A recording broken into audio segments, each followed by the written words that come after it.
네, 시장에서 숨은 진주를 찾는 230 종목 캐치 시간입니다. 오늘도 최영동 고수, 이담교 캐스터와 함께하겠습니다. 두 분 안녕하십니까? 안녕하세요. 먼저 오늘의 주제 같이 확인해 보겠습니다.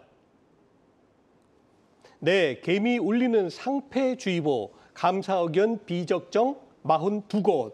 네, 참 안타까운 내용이네요. 최근 우리 동학개미의 마음을 아프게 하는 부분이죠. 상장 폐지 조건에 들어가는 그런 종목들을 오늘 진지하게 소개해 드리겠습니다. 먼저 이담교 캐스터가 상장 폐지 사유가 발생한 기업을 정리해 봤습니다. 국내 상장사 중 42곳이 상장 폐지 위기에 놓였습니다. 한국거래소는 3일에 상장 폐지 사유가 발생한 기업을 발표했는데요. 코스피 상장사 4개사 그리고 코스닥 상장사에서는 38개사가 속했습니다. 코스피 기업 중에는 쌍용자동차가 2년 연속 감사 의견을 받았는데요. 코스닥에서도 14개 기업이 2년 연속으로 거절 의견을 받으면서 올해 바로 상패 여부가 결정됩니다. 신규로 상패 사유가 발생된 법인의 경우에는 통지를 받은 날부터 15영업일 이내에 이의 신청을 할 수 있습니다. 먼저 코스피 시장에서 상장 폐지 사유가 발생한 기업 현황을 알아보겠습니다. 코스피 시장에서는 부적정 의견과 의견 거절을 받으면 상장 폐지 사유가 되는데요. 총 4개사로 발표했습니다. 하이골드 3호와 선도전기, 하이트론 시스템즈, 그리고 쌍용자동차인데요.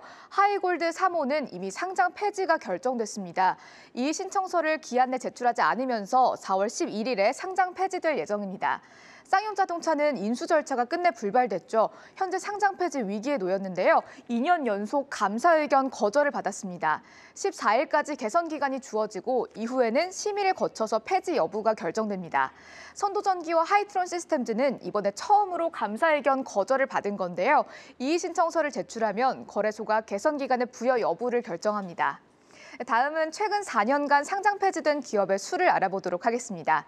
보시면 2018년에는 코스피와 코스닥 시장에서 15개사가 상장 폐지됐는데요. 이후 금융당국이 기업의 무더기 상장 폐지를 막기 위해서 제도를 보다 보수적으로 변경했습니다. 지금 보시듯이 2019년에는 4개사로 상폐 기업 수가 대폭 줄었는데요. 2019년 3월에 한 해가 아닌 2년 연속 비적정 감사 의견을 받는 경우 상장을 폐지하는 대책을 만들었기 때문입니다. 또 코스닥 기업의 경우에는 상패 사유 해소에 대한 개선 기간을 기존 6개월에서 1년으로 연장하기도 했습니다. 하지만 그래프를 보시면 2020년에는 15개사로 다시 증가했는데요. 2018년과 동일한 수를 기록했습니다. 그리고 작년에는 무려 20개사가 상장 폐지되고 말았습니다. 무더기 상장 폐지를 우려해서 금융위가 문턱을 높인 건데 다시 상패 종목 수가 늘어나는 흐름을 보이고 있습니다. 그래서 제도를 재정비해야 한다는 의견, 그리고 현재도 좀비 기업을 양산하고 있다는 두 의견이 상충되고 있는 상황입니다. 지금까지 상장 폐지 기업의 현황 알아봤습니다.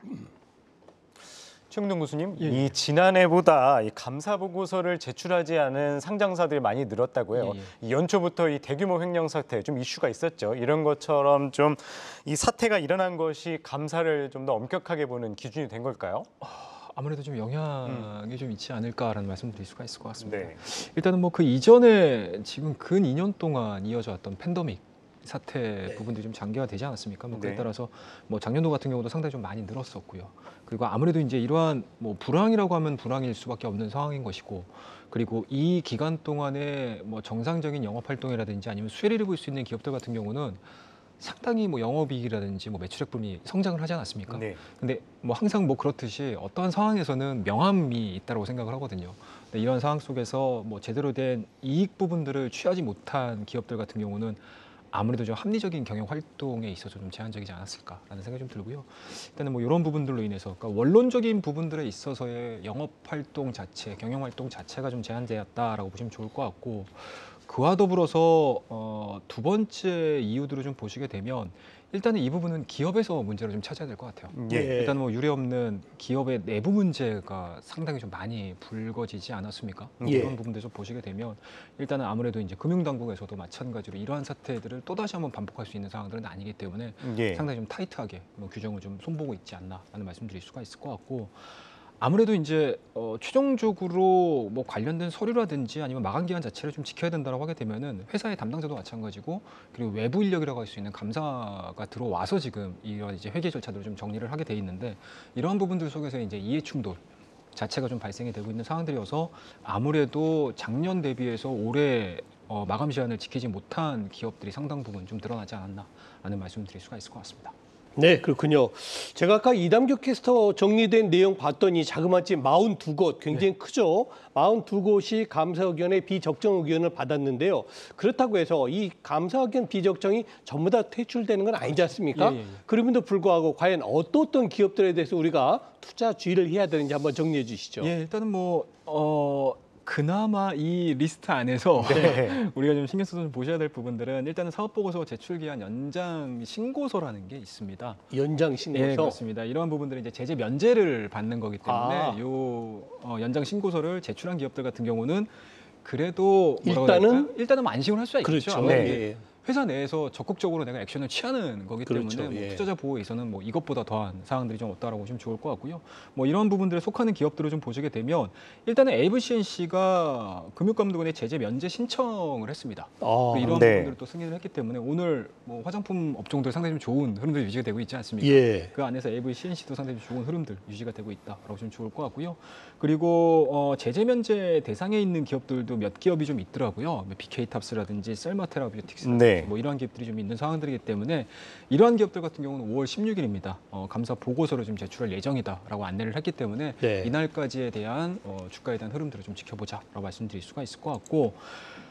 그리고 마지막으로 좀 보실 수 있는 부분들은 일단은 인트로메딕입니다. 인트로메딕, 이지미디어, 연인 BNT, 시스웍, S맥 등 이제 상장사인데 14개사 정도가 되는데요. 지난해 처음으로 비적정 의견을 받은 기업입니다. 네. 이런 기업들 같은 경우는 앞서서 우리 이남균 캐스터님께서 말씀하셨던 것처럼 이게 6개월에서 1년으로 연장이 된 상황들이기 때문에 예. 아무래도 이제 이런 기업들에 대한 회생 가능성은 상당히 좀 높지 않을까라는 걸 말씀드릴 수가 있을 것 같고, 그리고 2년 연속 비적정 의견을 받은 기업들도 좀 있습니다. 이러한 기업들은 아무래도 개선 기간 종료 후에 예. 다시 한번 시장위원회에서 심의를 거쳐가지고 상패 결정을 하는 상황들이기 때문에 요에 해당되는 기업들을 좀 가지고 계신 우리 투자자분들께서는 좀 예의주시할 필요성이 있다라는 거 말씀드리고요. 그리고 마지막으로 말씀을 좀 드리는데 일단은 살아나는 기업들은 분명히 있을 거예요. 그러겠죠. 그런데 이 기업들 중에서 갑작스럽게 주가라든지 예. 거래량에 대한 변화 부분들로 인해서 변동성이 크게 나올 수 있는 종목들이 좀 있거든요. 근데 여기에 또 너무 또 주가에 대한 변동성 때문에 혹 하셔가지고 들어가신 분들이 간혹 계세요. 그러면 안 되죠. 네, 그런 부분들은 조금은 좀 객관화하셔가지고 좀 매매를 좀 하셔야 되지 않을까라는 걸 말씀드리도록 하겠습니다. 이 또 개인 투자자들이 가장 걱정을 많이 하는 게 예를 들어서 감사 의견 비적정을 받거나 좀 이런 종목들 같은 경우에 이제 내가 가진 종목들이 상폐되는 게 아니냐 이런 우려 때문에 좀 걱정하시는 분들이 많을 것 같은데 그렇다면 이런 좀 위험한 기업에 투자하지 않는 안목이랄까요? 어떻게 좀 해야 될까요? 저는 개인적으로는 이게 순서로 좀 정하셔야 될 것 같아요. 네. 순서, 예. 예. 일단은 물론 개인 투자자분들 주식은 위험 자산입니다. 그렇죠. 그리고 그렇죠. 언제든지 이런 리스크는 안고 들어오는 시장이 주식시장이라는 속성이 있는 상황들이기 때문에 일단은 개인 투자자분들은 기본적인 소양인 것이고, 다만 제가 이 시간을 통해서 말씀드릴 수 있는 부분들은 올해와 그리고 작년과 같이 기업의 헤게모니가 좀 없었으면 좋겠어요. 네, 그러니까 쉽게 말씀드려서 기업을 경영하는 경영자분들께서 좀 투명하게 그렇죠. 기업 공개를 좀 하셔야 되고 기업 운영을 좀 하셔야 되는 게 저는 예. 첫 번째 선결 조건이 아닌가라는 말씀드릴 수가 있을 것 같고, 이러한 부분들이 다 완성이 되고 나서 그 다음에 개인 투자자분들께서 나중에 이제 안목을 기르는 게 순서가 아닐까라는 말씀드릴 수가 있을 것 같고요. 이 마지막 질문 같은 경우는 제 개인적인 생각이 되게 많이 들어갈 것 같아요. 네. 일단은 저는 개인적으로는 첫 번째 종목 선정하시기 전에 관리 종목은 가급적이면 배제하자. 그러니까 이게 지금 기본적으로 국가기관에서 관리 종목이라고 지정을 했다라는 부분들는 그만큼 그렇죠. 문제가 있는 문제가 거예요. 있는 거죠. 최소한의 뭔가 시그널을 주는 그렇죠. 거기 때문에 전문 투자자분들이라든지 나는 매매가 좀 익숙하신 분들 같은 경우는 이렇게 매매를 예. 하셔도 괜찮다라고 생각이 일반 들긴 투자는 해요. 하시면 그렇죠. 안 되죠. 소위 얘기하면 2020년, 2021년도에 들어오셨던 예, 주인이라고 절대 하시면 하시는 안 분들 됩니다. 그런 분들은 조금 가급적 배제를 하자라고 말씀드리고, 또 하나는 대주주라든지 그다음에 사명 변경이라든지 그리고 본 사업과는 정말 무관한 사업 부분들을 이전하는, 새롭게. 예, 네. 새롭게 전혀 뜬금없는. 사업 예. 추가하는 기업들 같은 경우는 내부의 내용들이 어떻게 변화가 되는지 잘 지켜보자라고 말씀드리고, 마지막으로 정말 나는 이것저것 다 객관적인 부분들을 다 배제하고 나는 매매를 하고 싶어라고 하시는 분 같은 경우는 재무제표상 2년 이상 적자 기업들은 일단은 배제를 하고 네. 종목 투자하자 말씀드리도록 네. 하겠습니다. 지금 최영동 교수께서 하신 말씀은 여러분에게 직접 영향을 주는 내용이기 때문에 한번 꼼꼼히 들어보시는 게 좋겠습니다. 자, 이런 어두운 분위기에서도 오늘의 230 종목 캐치는 분명히 다른 종목일 겁니다. 과연 어떤 종목인지 같이 확인해 보시죠.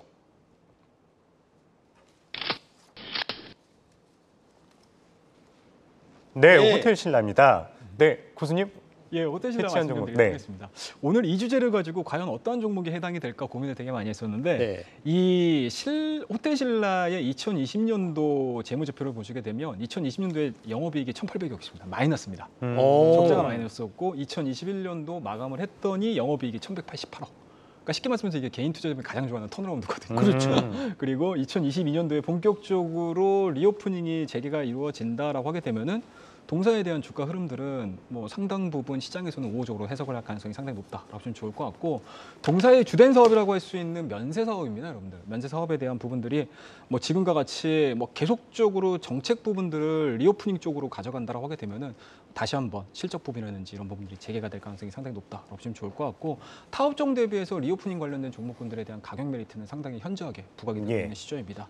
그렇다고 되면은 뭐 이 종목 자체는 뭐 앞서 언급드렸던 여러 가지 우리가 배제를 시켜야 되는 종목군들 대비, 그리고 배제를 시켜야 되는 종목군들 안에 해당이 됐지만 다시 한번 살아나는 시그널들을 확인할 수가 있는 상황들이기 때문에 이 종목에 대한 관심도를 좀 높이시는 게 맞지 않나라는 말씀드릴 수가 있을 것 같고요. 뭐 오늘 전반적으로 2%대에 대한 강한 상승 흐름들을 좀 보여주고 있습니다. 뭐 대형주에 대한 특성으로 우리가 대응을 할 수 있는 부분들이 좀 있기 때문에 너무 급하게 매매를 하시기보다는 5일선을 기반으로 해서 눌림목 대응을 한번 해보자라는 관점에서 오늘 호텔 신라 말씀을 드리도록 하겠습니다. 네, 230 종목 캐치의 호텔 신라 알아봤습니다. 지금까지 최영동 주식창 고수였습니다. 말씀 고맙습니다. 예, 감사합니다.